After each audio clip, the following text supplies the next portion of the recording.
I have to say I'm a really big fan of breathing. All of this in, out, inhale, exhale, fantastic. Turns out though, I've been doing it all wrong. Who'd have thought it, eh?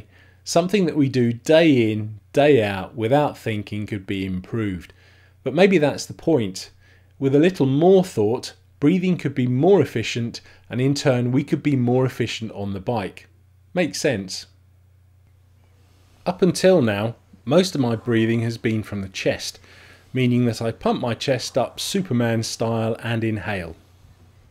While this shallow breathing is perfectly adequate for most of my respiratory requirements, it won't supply the maximum amount of oxygen to my muscles during exercise. To be able to do this, I need to breathe from the diaphragm, which is a sheet of muscle in my lower abdomen that draws air into the lungs as it contracts. I'm sure we all remember the experiment we did at school with a bottle, rubber glove and a couple of balloons. To actually breathe from the diaphragm is fairly simple. It just takes a bit of effort to remember to do it. Just think of it as breathing from your belly rather than your chest.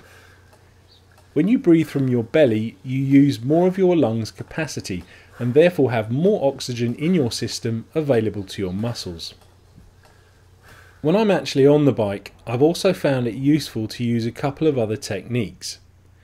One is to try and synchronise my breathing with my pedal strokes, particularly if I'm climbing. The other is to try and visualise breathing in clean, cleansing air and exhaling dirty, polluted carbon dioxide. I actually try and see it, and sometimes I even think that I do. But then I was probably in severe oxygen debt and not in my right mind. Efficient exhaling is also very important, as it's expelling all of the waste products from the lungs, so always try and make it as strong as possible. The less of the bad stuff in there, the more room there is for the good stuff.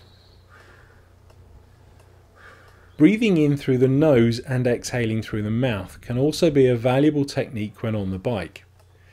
As a very general rule of thumb, it's a great way of staying aerobic, but it also slows the process down so that we obtain maximum benefit from the incoming breath and forces us to expel all of the bad stuff out as quickly as possible. Of course, once our efforts on the bike go beyond a certain level, we're forced to breathe through our mouths, as this is the only way we're able to supply the body's increased demand for oxygen. So with that in mind, I'll shut up and leave just a little more oxygen for everyone else to enjoy. Thanks for watching.